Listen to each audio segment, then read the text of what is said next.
Désencombrer ne consiste pas seulement à se débarrasser de choses, mais à faire face à sa propre histoire. Vous avez probablement entendu d'innombrables fois à quel point il était libérateur de ranger. Faites don de ce que vous n'utilisez plus et récupérez un espace précieux dans votre maison. Mais personne ne vous dit que le véritable défi n'est pas de rendre votre salon bien rangé. Le plus grand obstacle au désencombrement, surtout lorsque vous êtes plus âgé, est le poids émotionnel qui entoure chaque objet que vous possédez. Le processus vous oblige à reconnaître que votre passé est derrière vous et que le temps continue d'avancer, que vous le vouliez ou non. Il ne s'agit pas seulement de jeter des choses, il s'agit de réconcilier qui vous étiez avec qui vous êtes aujourd'hui. C'est la vérité cachée derrière un simple mot que nous tenons tous pour acquis, commande. Voici 5 réalités brutalement honnêtes sur l'ordre dans la vie adulte dont les gens parlent rarement. Que vous veniez de commencer à fouiller dans votre placard ou que vous souhaitiez vous lancer dans votre grenier depuis des années, comprendre ces vérités peut vous aider à aborder le processus avec une tête plus claire et un cœur plus léger. Chaque possession raconte une histoire et s'en débarrasser, c'est comme s'en débarrasser soi-même. Regardez autour de vous dans votre maison. Les piles de vieux livres ne sont pas seulement constituées de papier et d'encre, ce sont des portails vers la personne que vous étiez lorsque vous avez tourné leur page pour la première fois. Les outils dans son garage évoquent des souvenirs d'après-midi passés à réparer des armoires ou d'aménager des aires de jeu dans l'arrière-cour pour leurs enfants. Et ses tenues cachées, celles qu'elle portait au mariage, au bal ou aux réunions. Ils reflètent des étapes importantes de votre vie que vous ne revivrez peut-être plus jamais de la même manière. Se débarrasser de ces objets n'est pas simplement un choix pratique du genre. Est-ce que j'en ai encore besoin? Au lieu de cela, chaque élément met à rude épreuve votre sens de l'identité. Lorsque vous jetez ces vieux pinceaux, vous avez peut-être l'impression d'abandonner l'artiste que vous aspiriez à être.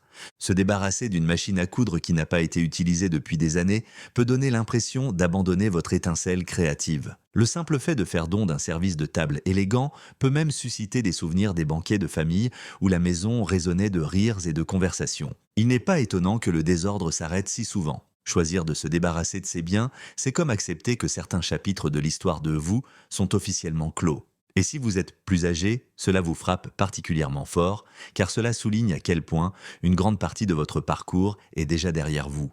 La peur de perdre ces éléments d'identité peut être paralysante. Une perspective utile.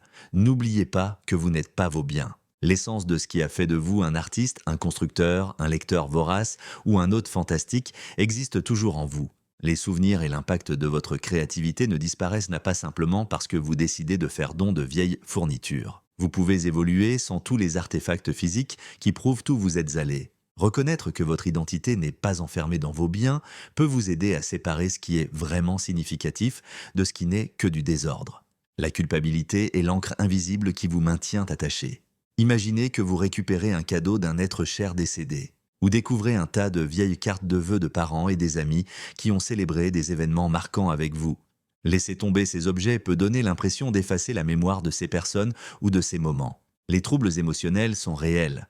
La culpabilité peut nous faire penser que jeter quelque chose revient à trahir l'être aimé qui nous l'a donné. Une autre couche de culpabilité vient de la peur du gaspillage ou du regret. Vous pouvez regarder un manteau coûteux que vous n'avez jamais porté et avoir l'impression de ne pas avoir respecté sa valeur. Vous souvenez-vous de la façon dont vos parents, marqués par la Grande Dépression ou par des moments plus difficiles, vous ont appris à tout réutiliser et à tout réutiliser. Jeter des choses ou même les donner peut donner l'impression que vous négligez cette leçon. Anecdote, prenons l'exemple de Linda. Elle avait hérité d'un délicat service à thé en porcelaine de sa grand-mère, quelqu'un qui a joué un rôle essentiel dans la formation de ses souvenirs d'enfance. Pendant des décennies, Linda a transporté le service à thé de maison en maison, trop inquiète de l'utiliser, mais trop coupable pour le laisser partir. Chaque tasse de thé était emballée dans du papier bulle, comme si la protéger la préserverait, en quelque sorte la chaleur de sa grand-mère. Finalement, Linda s'est rendue compte que le jeu lui causait plus d'anxiété que de joie. Après mûre réflexion, elle a décidé d'en faire don à une société historique locale qui organise parfois des goûters victoriens.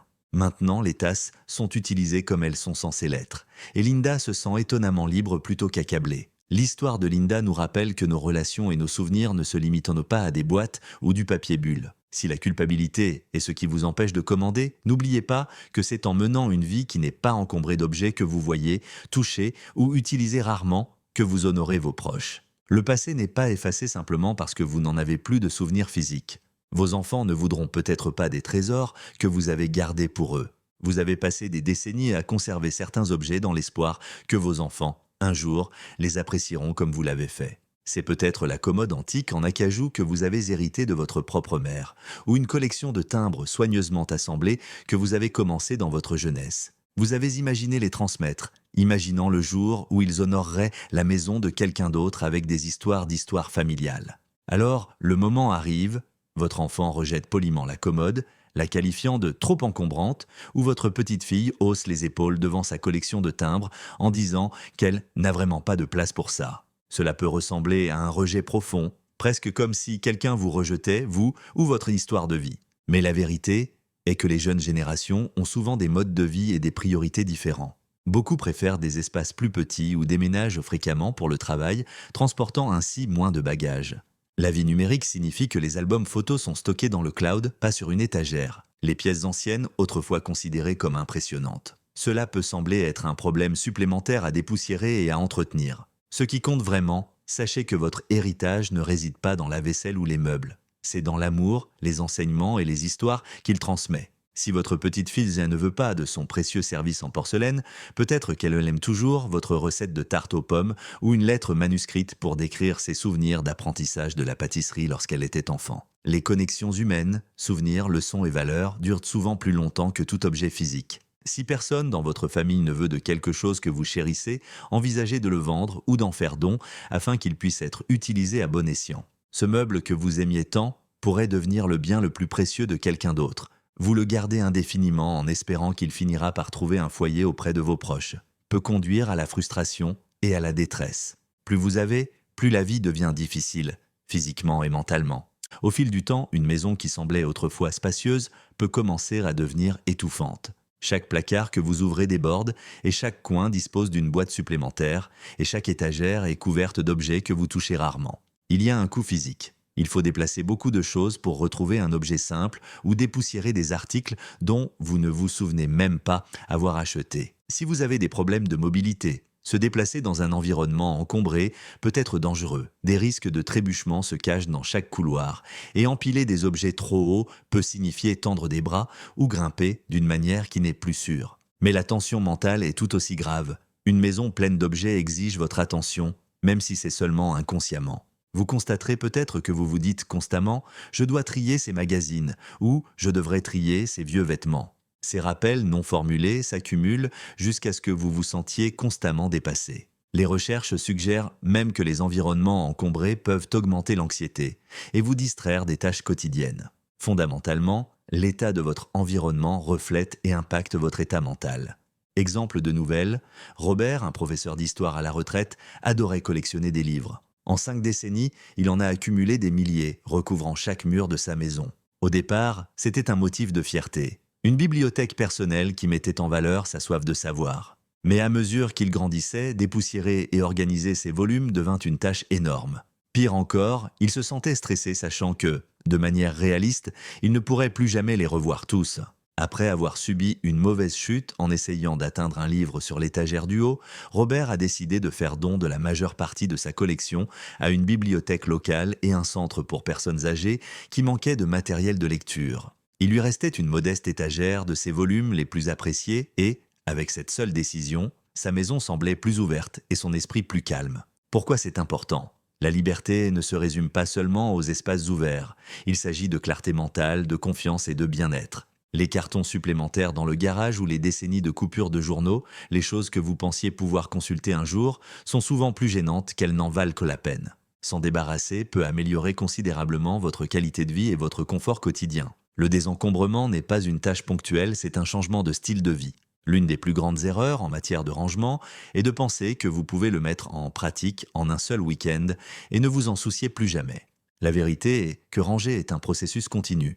Même si vous parvenez à nettoyer une pièce entière de haut en bas, de nouvelles choses y entreront inévitablement. Des cadeaux d'amis bien intentionnés, des prospectus par courrier ou des bonnes affaires que vous obtenez sur un coup de tête. Si vous ne développez pas une approche plus consciente de ce que vous autorisez dans votre maison, le désordre peut s'accumuler à nouveau avant que vous ne vous en rendiez compte. Épuisement émotionnel. Passer en revue tous les objets que vous avez accumulés tout au long de votre vie est déjà émotionnellement épuisant. Vous êtes obligé de remettre en question vos souvenirs, vos aspirations et même vos regrets. Cela peut vous laisser épuisé et, dans cet état, il est tentant de laisser de petits morceaux de désordre revenir parce que tu ne peux tout simplement plus faire face à des décisions plus difficiles. Le cycle se répète, créant des montagnes russes de purges et de rebonds qui vous laissent chaque fois plus frustrés. Créez des habitudes durables. Fixez des limites fermes. Par exemple, si un ami ou un membre de votre famille essaie de vous donner des boîtes de bonbons dont il ne veut plus, soyez honnête quant à vos propres limites d'espace. Adoptez la règle, un entrée, un sortie. Si vous rapportez à la maison un nouvel article de cuisine, choisissez-en un à donner. Cela permet de maintenir l'accumulation sous contrôle. Planifiez de petits nettoyages. Au lieu de tenter des séances marathon, réservez 1 heure chaque semaine pour vous concentrer sur un seul tiroir ou une seule armoire. Soyez attentif aux achats impulsifs. Avant d'acheter quelque chose, demandez-vous si cela améliore réellement votre vie ou si cela deviendra le désordre de demain. La réalité est que maintenir un environnement sans encombrement nécessite de réévaluer régulièrement vos biens. Cela nécessite un changement dans la façon dont vous considérez les objets. Vous ne vous contentez plus de les collectionner, vous guérissez ce qui a encore du sens dans votre vie. Le thème sous-jacent, le temps continue d'avancer et nous devons avancer avec lui. Ce qui rend le désencombrement si difficile ces dernières années, c'est la vérité indéniable qu'il vous oblige à reconnaître à quelle vitesse le temps est passé et à quelle vitesse il continue de passer. Vos biens sont comme des jalons sur l'autoroute de la vie. Ce vieil appareil photo que vous avez utilisé pour immortaliser les premiers pas de votre enfant ou la boîte à chaussures remplie de lettres de votre amoureux du lycée. Le nettoyage signifie admettre que ces moments font déjà partie du passé. Mais voici la partie libératrice. Éliminer le désordre n'efface pas les expériences. En fait, cela peut vous aider à les apprécier plus consciemment. Se débarrasser des souvenirs physiques inutiles peut faire ressortir les souvenirs que tu veux vraiment garder dans ton cœur. En organisant vos affaires, vous créez un récit plus clair de ce qui vous a façonné au lieu de vous noyer dans une mer d'objets qui dilutent l'importance de vos souvenirs les plus précieux. Boîte à outils émotionnelle pour réussir à désencombrer. Reconnaître la douleur. Il est permis de se sentir triste. Le deuil ne se limite pas à la perte d'êtres humains. Se débarrasser de les biens peuvent également déclencher de véritables vagues de pertes. Permettez-vous de le ressentir au lieu de réprimer le sentiment. Célébrez les souvenirs, pas les choses. Au lieu de sauvegarder tous les souvenirs de vacances, pensez à ne conserver qu'un seul élément significatif et à noter le reste dans un journal. Écrire ou parler de vos souvenirs peut être beaucoup plus vivant et durable que d'accumuler des bibelots. Donnez une seconde vie aux objets. Si la culpabilité liée au gaspillage est un obstacle, envisagez des possibilités de dons.